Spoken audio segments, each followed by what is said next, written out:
Good morning, students. How are you? Today, day is Thursday, 7th January 2021. So, take your computer book and let's start first chapter. Go on page number 7. Computer classification. We know that computer is an electronic machine to perform mathematical and logical calculation.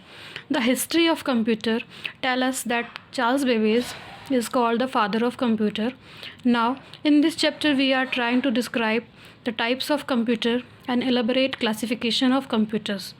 Computer can be classified in various ways depending on their generation, working, size and brand. Computer एक electronic machine है जो mathematical and logical calculation पर गणना पर काम करता है। इसकी हिस्ट्री देखें तो कंप्यूटर का जनक चार्ल्स बेबेज को माना जाता है। कंप्यूटर का इस चैप्टर के अंदर जो डिस्क्राइब किया गया है उसे अलग अलग पार्ट्स में डिवाइड किया गया है, जो है जनरेशन, वर्किंग, उनके कार्य करने की क्षमता, उनकी साइज़ और उनके ब्रांड को देखते हुए। फर्स्ट है generation of computer. A generation refers to the state of improvement in the development of a product. With each new generation, the circuitry has gotten smaller and more advanced than the previous generation before it. As a result of the miniaturization, speed, power, and memory of computer have proportional increase. New discoveries are constantly being developed that affect the way we live, work, and play.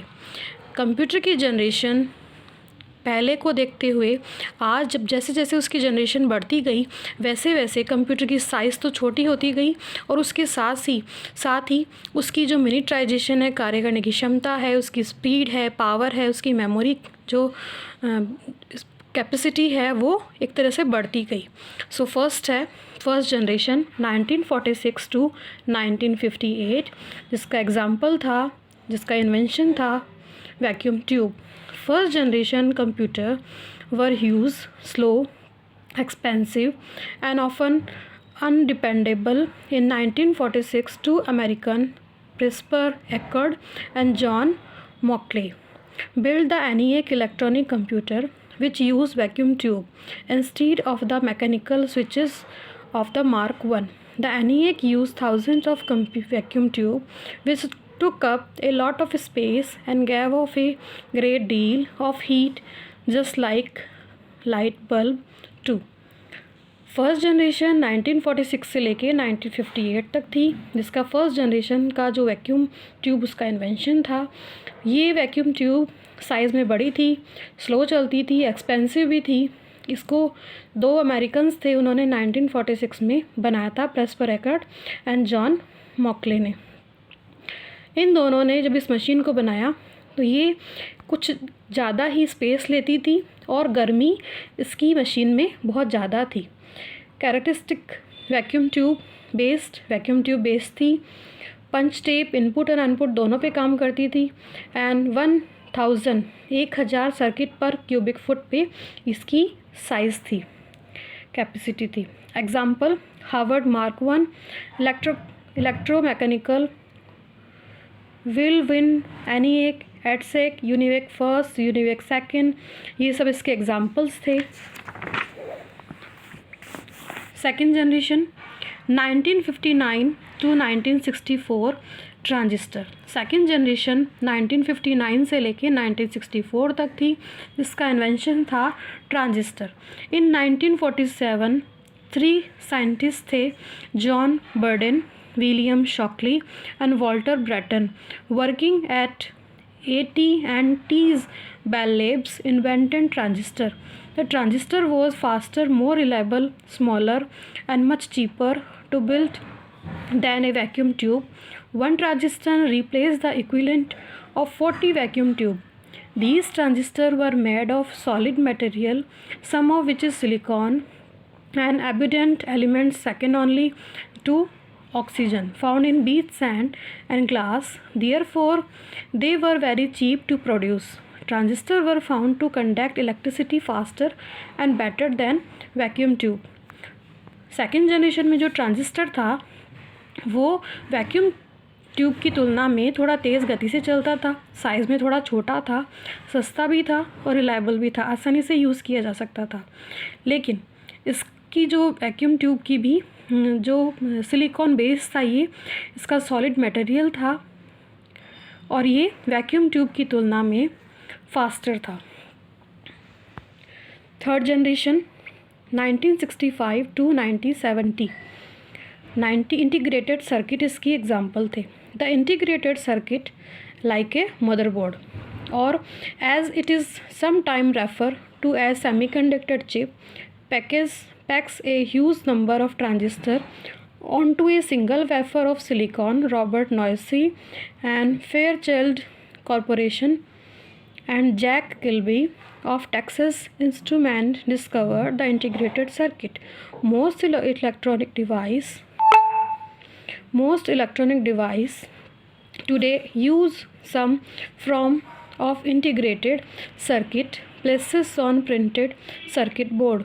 Thin pieces of fiberglass that have electrical connections etches onto them, sometimes called a motherboard. These third generation computer could carry out instruction in billionth of second. The size of these machines dropped to the size of a small file cabinet. Third generation 1965 to 1970 थी। इसका example था integrated circuit like a motherboard. ये इसमें बहुत सारी chips लगी हुई थी। ये ट्रांजिस्टर एंड वैक्यूम ट्यूब की तुलना में बहुत ही अच्छा था। एक तरीके से थर्ड जनरेशन में आके कंप्यूटर ने एक छोटे से कैबिनेट की साइज़ ले ली थी। ये इसके एग्ज़ाम्पल्स थे। Fourth generation 1971 to today the micro processor 97 से लेके अभी तक फोर्थ जनरेशन चल रही है micro processor. The generation can be characterized by both the jump to monolithic integrated circuit, millions of transistors put onto an integrated circuit chip, and the invention of the microprocessor. By putting millions of transistors onto one single chip, more calculation and faster speed could be reached by computer.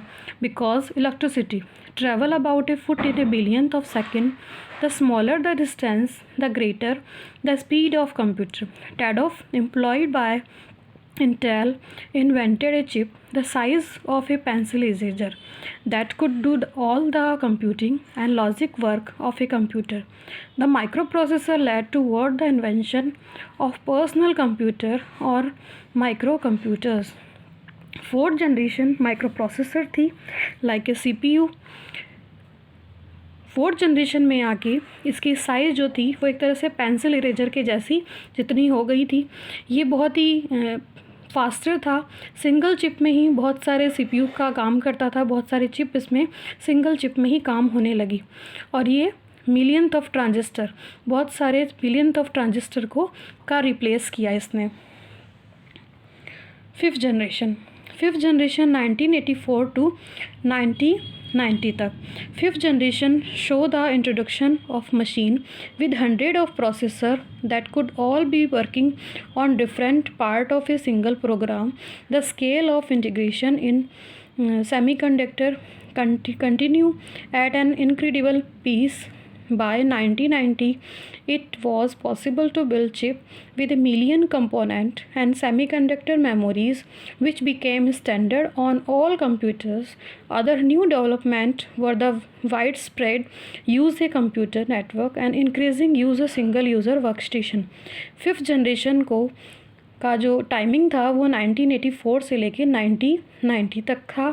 Fifth generation के अंदर इसका use semiconductor होने लगा, 100 processor इसमें use किए जाने लगे and 1990 से बहुत सारे चिप यूज़ किए जाते थे जो मिलियन कंपोनेंट के अंदर यूज़ होते थे। लेकिन अदर न्यू डेवलपमेंट जब होने लगा तो नेटवर्क इसका इस तरह से फैला कि सिंगल यूज़ वर्क स्टेशन ये बन गया। Characteristic combination of some or all of the following technologies: combinations था 5th जनरेशन में आके extremely large scale integration, parallel processing, high speed logic and memory chip, high performance, micro miniaturization, voice data integration, knowledge based platform, artificial intelligence, expert system, virtual reality generation, satellite link. 5th generation में आगे बहुत सारे combination होने लगे technology में, एक साथ बहुत सारे वर्क पे एक साथ बहुत सारे कैलकुलेशन होने लगे, बहुत सारे प्रोग्राम के ऊपर बहुत सारे लॉजिक स्पीड इसकी बढ़ने लगी, मेमोरी चिप बढ़ गई, हाई परफॉर्मेंस अच्छा परफॉर्मेंस आने लगा, माइक्रो मिनिटाइजेशन होने लगा, वॉइस एंड डेटा का इंटीग्रेशन होने लगा, नॉलेज बेस का प्लेटफॉर्म बढ़ने लगा, आर्टिफिशियल इंटेलिजेंस मीन्स रोबोटिक्स वगैरह का वर्क यूज़ होने लगा, expert system, virtual reality generation and satellites के लिंक जो थे वो बढ़ने लगे। That's it for today. We will cover remaining topic in next video. Thank you. Have a nice day.